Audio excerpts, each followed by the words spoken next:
নমস্কার বন্ধুরা, আপনারা শুনছেন বাংলার অন্যতম গল্প পাঠের চ্যানেল ধুলোবালি টেলস। আর আজকে আপনাদের জন্য আমরা নিয়ে এসেছি তারাপদ রায়ের লেখা গল্প একটি আদ্যোপান্ত দুর্ঘটনা।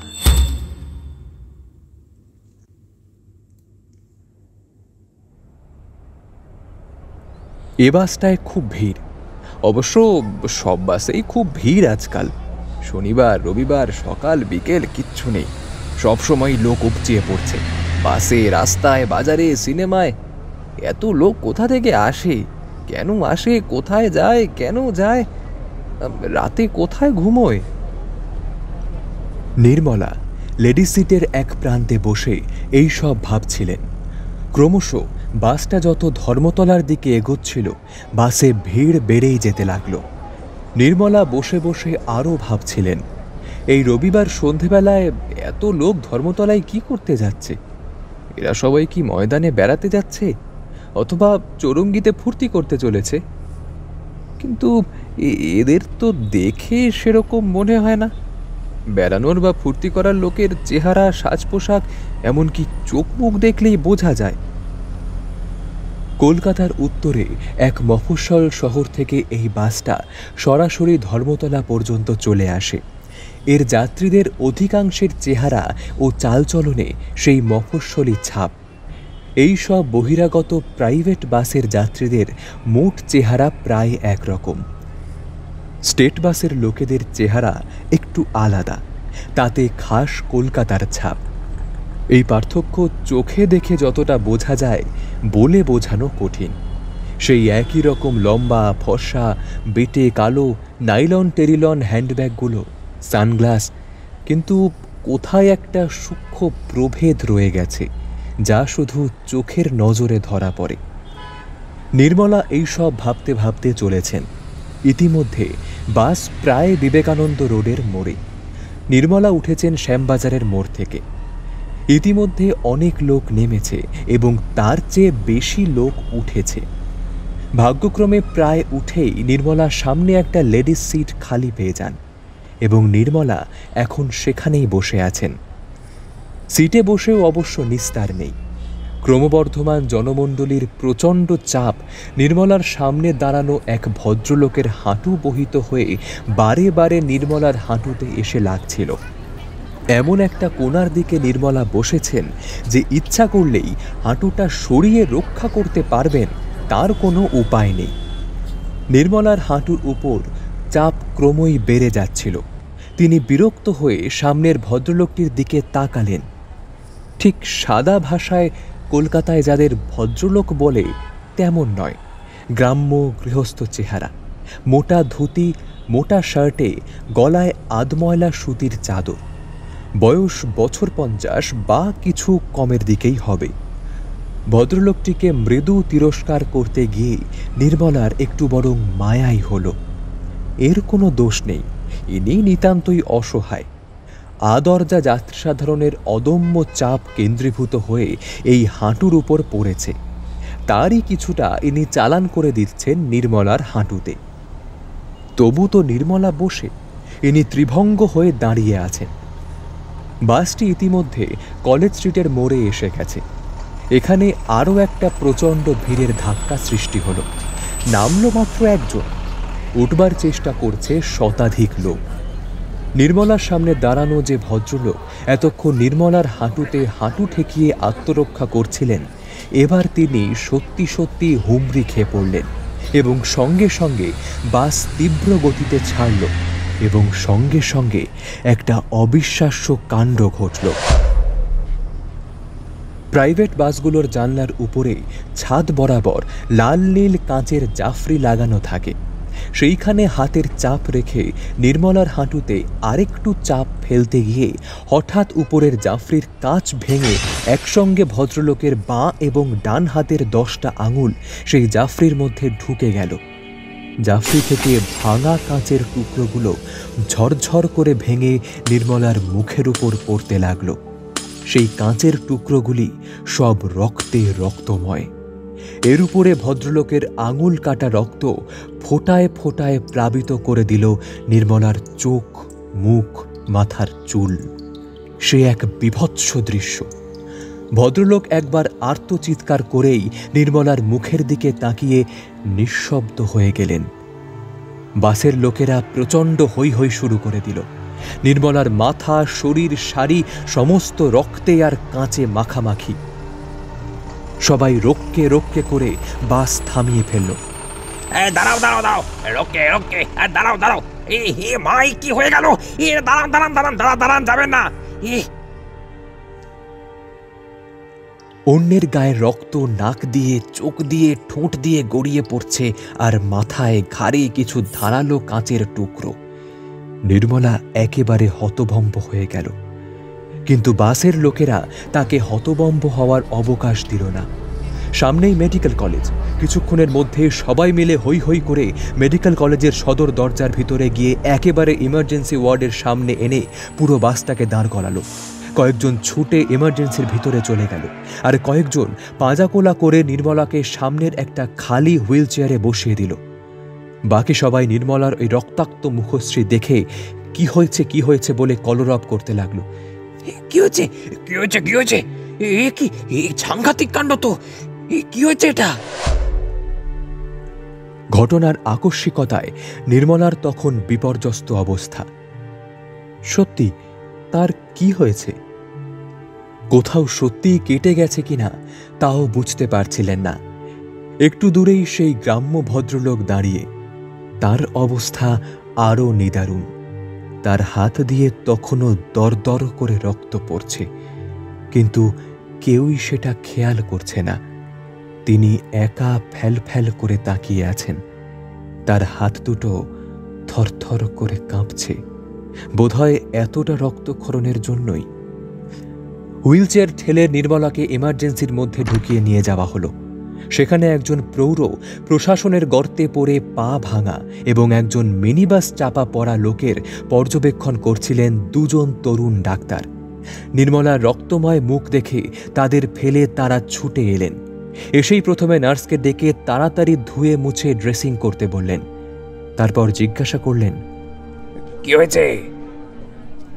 ডাক্তাররা যখন শুনলেন বাসে, স্পষ্টই ধরে নিলেন বাস থেকে পড়ে গিয়ে রাস্তায় মাথা থেঁতলে গিয়েছে। আরে সবাই চুপ করুন, চুপ করুন, বাইরে দাঁড়ান, এটা হাসপাতাল, গোলমাল করবেন না বলে নার্সের ড্রেসিং করা শেষ হওয়া পর্যন্ত অপেক্ষা করতে লাগলেন। ওই প্রান্তে তখন পা ভাঙা এবং চাপা পড়া লোক দুজন ভীষণ কোঁকাচ্ছে, এবং বাইরে সিঁড়ির উপর বসে সেই গ্রাম্য ভদ্রলোক। তার রক্ত পড়া তখনও থামেনি। এদিকে যে নার্স নির্মলাকে ড্রেসিং করে ধোয়াতে মোছাতে গিয়েছিলেন, তিনি সব রক্ত মোছেন, কিন্তু তারপর আর কিছুই পান না কোথাও, শুধু রক্ত আর রক্ত, দু একটা কাঁচের টুকরো, কিন্তু কোথাও একটা কাটা নেই, একটু ছড়ে যাওয়া পর্যন্ত নেই। বিব্রত নার্স ডাক্তারদের ডাকলেন। ডাক্তারেরা এসেও অবাক। তারা ভাবলেন, তাহলে বোধহয় নাক বা মুখ দিয়ে এত রক্ত বেরিয়েছে, কিন্তু সে রক্ত কপালে বা মাথার চুলে লাগবে কি করে? কিছুক্ষণ বিমূঢ়তার পর একজন ডাক্তার নির্মলাকে জিজ্ঞেস করলেন, এত রক্ত এলো কোথা থেকে? নির্মলা বললেন, এ রক্ত আমার নয়, অন্য লোকের রক্ত। উত্তর শুনে ডাক্তারদ্বয় এবং নার্স স্তম্ভিত হয়ে নির্মলার মুখের দিকে কিছুক্ষণ তাকিয়ে রইলেন। তাদের চোখে মুখে প্রচণ্ড সন্দেহের ছায়া। একটু পরে একটু সরে গিয়ে নিজেদের মধ্যে ফিসফিস করে কি আলোচনা করে একজন এসে কঠিন কণ্ঠে নির্মলাকে বললেন, আপনার তো কিছুই হয়নি, যান, বাড়ি চলে যান। হাসপাতাল থেকে ধমক খেয়ে নির্মলা বেরিয়ে এলেন। বউবাজারে চলেছিলেন দিদির বাড়িতে। আর বউবাজার গিয়ে দরকার নেই, 7টা বেজে গেছে। রাত্রির শোয়ে সিনেমার টিকিট কাটা আছে, গিয়েই তৈরি হতে হবে। বিটি রোডের ফ্ল্যাটে ফিরে চললেন নির্মলা। বাসায় ফেরার পর নির্মলার স্বামী মহাদেব সব শুনে তো হৈ হৈ লাগিয়ে দিলেন। তুমি যে কিরকম বোকা! নির্মলা যত বলেন, আরে আমি কি করব? মহাদেব আরও ক্ষেপে যান। ইস, কি সাংঘাতিক! এখনো তো কানে ঘাড়ে রক্ত লেগে রয়েছে। কার না কার রক্ত, হ্যাঁ, ঘাড়ে রক্ত ভর্তি হয়ে গেছে। ছি ছি ছি ছি ছি। নির্মলারও ঘেন্না করছিল। বাথরুমে গিয়ে ভালো করে সাবান মেখে স্নান করলেন, কিন্তু মহাদেব অত সহজে ছাড়বার লোক নন। আরে কার ইনফেকশন কি আছে কে জানে, কার কিরকম রক্ত, আরে হাসপাতালে তো পরীক্ষা করে নিলে পারতে। নির্মলা বলেন, অন্যের রক্ত আমি কি পরীক্ষা করাবো? অবশেষে অনেক তর্ক বিতর্কের পর স্থির হল পরিশুদ্ধ হবার জন্য নির্মলা সমস্ত মুখ, ঘাড়, পিঠ কোনো লোশন দিয়ে ধুয়ে মুছে ফেলবে। কিন্তু ডেটল খুঁজতে গিয়ে দেখা গেল শিশিতে এক বিন্দু ডেটল নেই। এদিকে সিনেমার সময় হয়ে এসেছে, দোকানে গিয়ে ডেটল কিনে আনতে গেলে দেরি হয়ে যাবে। এছাড়া বাসায় কোনো অ্যান্টিসেপটিক লোশনও নেই। পাশের ফ্ল্যাটে খোঁজ করতে গেলেন নির্মলা। তাদের মলমের ব্যবসা, নিশ্চয়ই কিছু পাওয়া যাবে, কিন্তু সেখানেও কিচ্ছু নেই। তবে তাদের কাছে বিশুদ্ধ অ্যালকোহল, যাকে র অ্যালকোহল বলে, তা কয়েক বোতল আছে। তাই দিয়ে নাকি সব মলম তৈরি হয়। আধ শিশি তাই নিয়ে এলো নির্মলা। মহাদেব তো অ্যালকোহল দেখেই উত্তেজিত। দাও দাও, অর্ধেক আমি খাই আর অর্ধেক তুমি মাখো। শেষ পর্যন্ত সত্যিই অর্ধেক জল মিশিয়ে মহাদেব খেলেন, আর বাকি অর্ধেক নির্মলা মাখলেন। প্রথমে নির্জলা মাখতে তিনি রাজি হননি, কিন্তু মহাদেব জোর করলেন। আরে জল টল মিশিয়ে কাজ নেই, এইভাবে মাখো, সম্পূর্ণ শুদ্ধ হয়ে যাবে। অ্যালকোহল মাখবার ও পান করার পর মহাদেব নির্মলা দম্পতি বেরোলেন সিনেমা দেখতে। ওই বিশুদ্ধ তরল পদার্থ মাখবার পর কিরকম অস্বস্তি বোধ করছিলেন নির্মলা। সিনেমা হলে বসে নিউজ রিল শেষ হয়ে আসলো। বই আরম্ভ হবার আগেই নির্মলার মুখে চোখে কিরকম একটা ব্যথা করতে লাগল। আলগোছে মুখের ওপর হাত বোলাতে বুঝতে পারলেন ফোসকা উঠছে।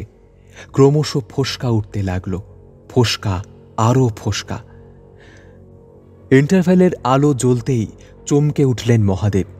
নির্মলার মুখমণ্ডল ফোসকায় ছেয়ে গেছে। যেগুলো সদ্য উঠেছে সেগুলো গোলাপি রঙের, পরেরগুলি টকটকে লাল, আর কতগুলি এরই মধ্যে কালচে রং ধরেছে। সিনেমা আর দেখা হলো না। মহাদেব আঁতকে লাফিয়ে উঠলেন, সর্বনাশ, তোমার মুখের কি অবস্থা? প্যাসেজ দিয়ে দ্রুত বেরোতে বেরোতে লম্বা টানা আয়নায় নিজের চেহারা দেখে নির্মলা নিজেও অস্থির হয়ে উঠলেন। কি সাংঘাতিক! হল থেকে বাইরে এসে মহাদেব ট্যাক্সি ডাকলেন। চলো চলো, মেডিকেল কলেজ চলো। নির্মলা মেডিকেল কলেজের কথা শুনে কি একটা প্রতিবাদ করতে যাচ্ছিলেন, কিন্তু ব্যথা যন্ত্রণায় তিনি অস্থির। মেডিকেল কলেজের এমার্জেন্সির সামনে আবার এসে ট্যাক্সি দাঁড়ালো। আবার একই সেই ওয়ার্ড, ডাক্তার দুজন এবং নার্স এখনো অপরিবর্তিত।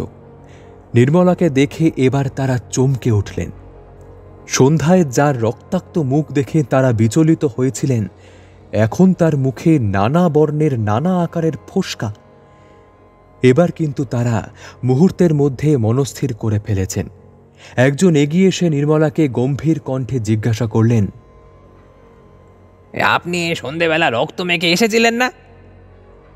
নির্মলা ক্ষীণ কণ্ঠে কি উত্তর দিলেন বোঝা গেল না।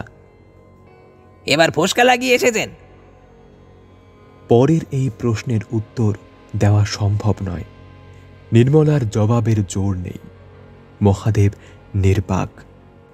অবশেষে পিছন থেকে নার্সটি কর্কশ কণ্ঠে বললেন, এসব চালাকি এখন আর চলবে না। নির্মলা আর মহাদেব গুটি গুটি বেরিয়ে এলেন হাসপাতাল থেকে। ব্যথায় যন্ত্রণায় নির্মলা তখন অস্থির।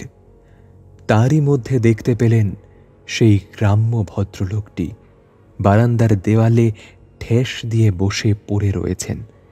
তার হাতের তালুতে চাপ চাপ রক্ত জমাট ধরে তখন কালো হয়ে গিয়েছে, তবে নতুন করে আর রক্ত পড়ছে না।